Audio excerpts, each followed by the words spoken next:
याचं काय कारण आहे?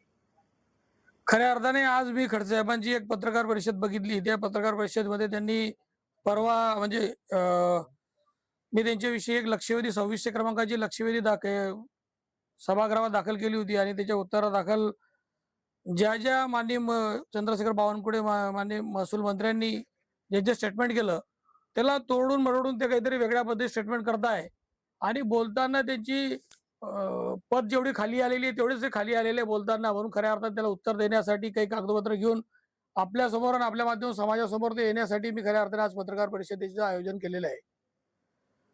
2600 नंबरची जी ही माझी लक्षवेधी होती ती खऱ्या अर्थाने मानपूर शिवारामध्ये 87 एकर म्हणजे 35 हेक्टर गटामध्ये 122 नंबरचा जो गट आहे त्या गटाला घेऊन होती. त्या गटाच्या संदर्भामध्ये मधल्या काळामध्ये जर आपण बघितलं तर रिपब्लिकन पार्टी ऑफ इंडियाने अनेक आंदोलन केले. 2001 पासून ते कुटुंब त्याच्यासाठी अनेक उपोषणं किंवा यांच्या घरी यांच्या दारी खेट्या मारत होतं. त्यांना विनंती करत होतो की आमची जमीन आम्हाला द्या. तर यांनी 2002 मध्ये तिथे तापी पूर्ण शुगर अलाइट लिमिटेड नावाने एक फर्म उभी करून त्याच्यामध्ये काही डायरेक्टर घेऊन तिथे मी शुगर फॅक्टरी करणार आहे अशा पद्धतीत त्या लोकांना आश्वासन देऊन 87 एकरच्या आजूबाजूला काहीतरी जमीन तिथे कवडीमोल भागात विकत घेतली. तुम्ही जर बघितलं असेल या जमिनीचं खरेदी खत आता माझ्याकडे आहे. हे काहीतरी 6 एकर 6 एकर जमीन आहे. ही 13 लाख रुपयामध्ये घेतलेली. आज ती रोड टच जमीन आहे. त्याला कंपाऊंड पण त्यांनी केलेलं आहे. तर ही रोड टच जमीन आजची 50 लाख रुपये भावाची जमीन त्या टायमाला त्यांनी घेतली, 13 लाख रुपये भावात घेतली. शुगर फॅक्टरी झाली नाही. कालच्या दिवशी बोलताना ते सांगत होते की मी इथे इथेनॉल फॅक्टरी करणार होतो. ऑलरेडी तुम्ही जर बघितलं तापी पूर्ण शुगर अलाइट लिमिटेड नावाने हे करता आणि नंतर आता इथेनॉल करणार होतो. शेवटी मला माहिती आहे की त्यांचं वय पण झालंय. वारंवार त्यांच्यावर काहीतरी वेगळ्या पद्धतीने इस्पितळामध्ये वेगळे इलाज पण होता आणि त्याच्यातून ते बरे होऊन आले काहीतरी पत्रकार परिषद घेत असतात. पण त्यांनी मागे जे पाप केले आहे ते सगळे आता समोर यायला लागले. सगळे डॉक्युमेंटरी एव्हिडन्स सगळे समोर आहे. ही जी महारी इतमाची जमीन होती याच्या संदर्भामध्ये त्यांनी रिपब्लिकन पार्टी ऑफ इंडियाने तक्रार केल्यानंतर 10/2/2026 ला माननीय अप्पर मुख्य सचिव महसूल यांना मुंबई यांना एक पत्रव्यवहार माननीय कलेक्टरांनी केला. त्या कलेक्टरांनी केलेल्या पत्रव्यवहारमध्ये आता पत्रव्यवहार माझ्याकडे मी तुम्हाला त्याची कॉपी देतो. त्याच्यामध्ये त्यांनी म्हटलेलं आहे की सदर जमीन ही रिग्रँडच झालेली नाही. 51-52 पासून त्याची उतारे जर बघितले, हा 6 नंबरचा कॉलम आहे की सन 51-52 पासून आजपर्यंत सातबाऱ्यावरती फेरफार नोंदी पाहता सदर जमीन रिग्रँड झालेली दिसून येत नाही. जे जमीन रिग्रँडच झाली नाहीये तिचा खरेदी विक्रीवर होऊ शकत नाही. आणि हे महोदय कसं काय ते सरकार होतं यांना महसूल मंत्री केलं होतं. महसूल मंत्री असताना तुम्हाला रिग्रँडचा अर्थ समजत नसेल आणि हे सांगता की ते भोगटा वर्ग एक असताना मी खरेदी केली आहे. दादांत खोटं सांगताय. एखादी महार वतनाची जमीन जर असेल तर तिला कलेक्टरकडून खरेदी करावी लागते. ती ज्या टायमाला रिग्रँड झालेली असेल तेव्हा. यांची तर रिग्रँड झालेली जमीन नव्हती. ही ते सरळ कलेक्टर महोदयांनी लिहिलेलं पत्र आहे. आणि हे सेम जे महसूल मंत्र्यांनी मला लक्षवेधी क्रमांक 2600 ला उत्तर दिलं त्याच्यामध्ये त्यांनी क्लिअर कट म्हटलेलं आहे की ही जमीन रिग्रँड झालेली नाहीये. तरी हे म्हणता की महसूल मंत्र्यांनी सांगितलं की ही जमीन महारत्नाची नाही आहे. मग महारत्नाची तेव्हा नव्हती, नंतर झाली, असं कसं होऊ शकतं? ती मंडळी जे भांडते आहे ते कुठेतरी कायद्याच्या आधारावर भांडते आहे. त्या टायमाला आता काकूंची मी परवा बाईट पाहिली, त्यांनी सांगितलं की तिथे तर आम्ही साखर कारखान्याला ती जमीन देत होतो की आजूबाजूला रोजगार होईल, आमच्या मुलाला कुठेतरी रोजगार मिळेल, काहीतरी बाजारपेठ उठेल किंवा एक चांगलं चलन वाढेल म्हणून आम्ही ती जमीन एका उदात्त हेतून देण्याच्या तयारीत होतो. यांचा उदात्त हेतू आम्हाला लक्षात आला म्हणून आम्ही देणार होतो. पण खऱ्या अर्थाने यांनी ती जमीन वेळेवर, आता ते तसं म्हणतात त्याचं माझ्याकडे काही प्रूफ नाहीये, पण ते म्हणतात की तिथे शारदा एकनाथ खडसे, कुमारी शारदा एकनाथ खडसे त्या काळातल्या त्याही तिथे नव्हतं असं ते म्हणताय. ते तर व्हेरीफाय केलं पाहिजे कारण ते अतिशय गंभीर आहे. चमेलीबाईंच्या तोंडून ते बाईट आली, ते बाईट मी बघितली तर त्याच्यात त्यांनी असं म्हटलेलं आहे. आणि ही खरेदी जर तुम्ही बघितली तर ही खरेदी तुम्हाला दाखवतो मी आज. या खरेदीमध्ये 8 लोकांनी खरेदी करून दिलेली आहे. 8 लोकांनी, हे तुम्ही बघू शकता. 8 लोकांनी खरेदी करून दिली. शेवटचं नाव 8वं आहे. शेवटचं नाव 8वं असं आहे, सीताराम भिकाप तायडे. आणि जर तुम्ही ही सूची क्रमांक 2 बघितलं तर याच्यामध्ये 7च नाव आहे. या 8 लोकांना खरेदीसाठी उभं केलं आणि सूची 7च नाव दाखवते. याचा अर्थ 8वा माणूस खरेदीसाठी उपस्थित नव्हताच, कारण सूची खोटं बोलत नसते. आणि तुम्ही त्या टायमाला बोगस खरेदी करून घेतली हे तर कन्फर्म झालं. म्हणून त्या लोकांचा उशिरा का होईना, सत्य परेशान होत आहे, पराजित नाही, म्हणून आज उशिरा का होईना गुन्हे दाखल झाला.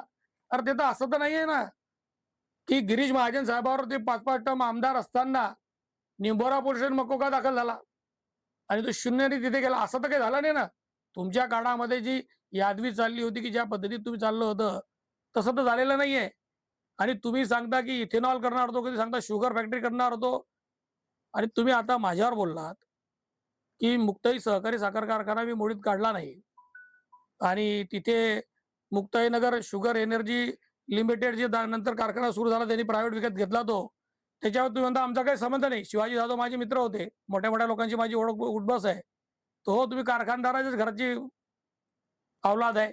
त्यामुळे तुमची कारखानदाराशी उठबस असू शकते. आम्ही सर्वसामान्य गोरगरीब आहे. आमची मैत्री गोरगरिबांची, टपरीवाल्याशी, चहावाल्याशी, बसणाऱ्या उठणाऱ्या हॉकर्सची यांच्याशी आमची मैत्री आहे. आम्हाला अशी मोठी शौक नाही. तुम्हाला ते मोठे शौक तुम्हाला लागला. पण तुमच्या माहिती सांगतो, की आज जर बघितलं तर या कारखान्याची जर साईडवर तुम्ही गेला तर त्याच्यामध्ये त्या टायमाला रोहिणी प्रांजल खेवलकर 20 फेब्रुवारी ते 16 अ, तार 20 फेब्रुवारी 2016 ते 20 सप्टेंबर 2016 पर्यंत ॲडिशनल डायरेक्टर होत्या. नंतर त्या 30 सप्टेंबर 2016 ते 22 सप्टेंबर 2020 पर्यंत डायरेक्टर होत्या. तुम्ही सांगता आमच्या कारखान्यात काही संबंध नाही.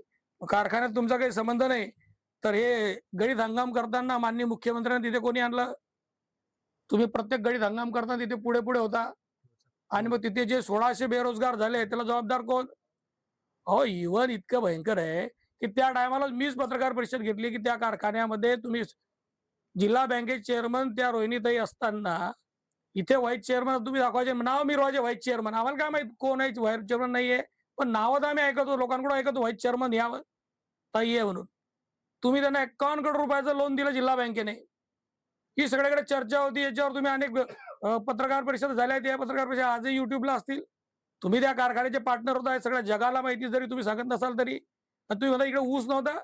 पुऱ्या भागातला किंवा या विदर्भातला जामोद वगैरे भागातला ऊस जागेवर जळून जाळावा लागला लोकांना.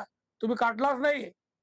तुम्हाला कारखान्यामध्ये पैसे व्हाईट करायचे होते. मोठं लोन घेतलं, व्हाईट केलं आणि त्यानंतर पुढे तुम्ही सगळं जागलं आणि तिथे आज 3 पत्रही ठेवलं नाही. मग 1600 बेरोजगाराचे हा तुम्हाला लागणारच आहे. ते आज लागते ते दिसते आहे सगळ्यांना. ते आज तुमच्या बोलण्यातून बी जाणवते आहे. आणि खऱ्या अर्थाने तुम्ही बोलताना काय एकदम डेंजर शब्द बोलले.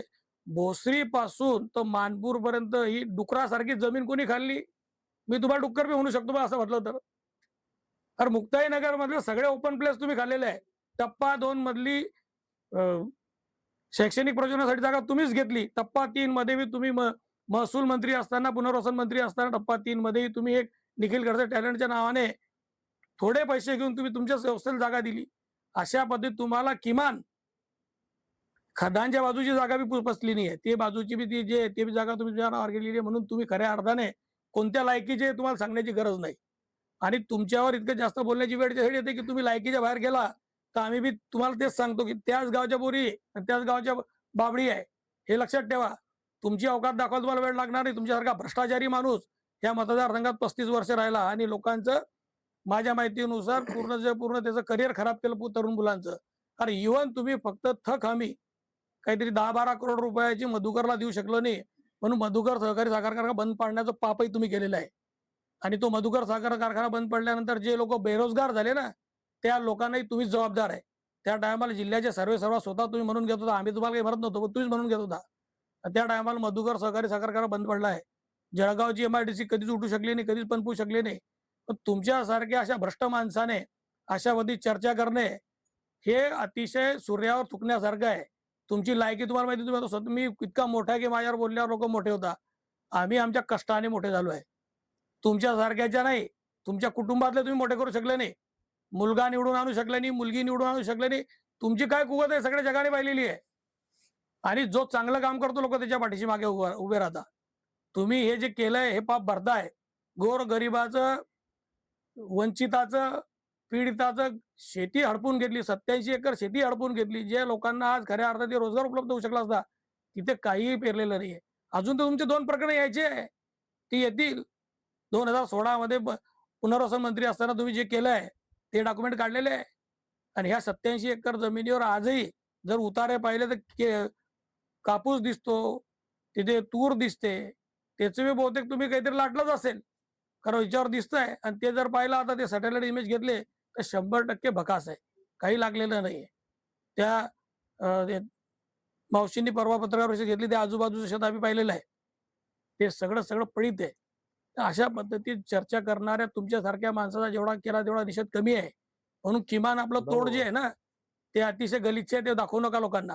भाऊ खडसे साहेबांनी आरोप केला होता की मी सूतगिरणी मार्फत आणि इतर सरकारी व बिनसरकारी बंद पाडण्यासाठी तुम्ही आंदोलन केले, असा आरोप त्यांनी केला होता.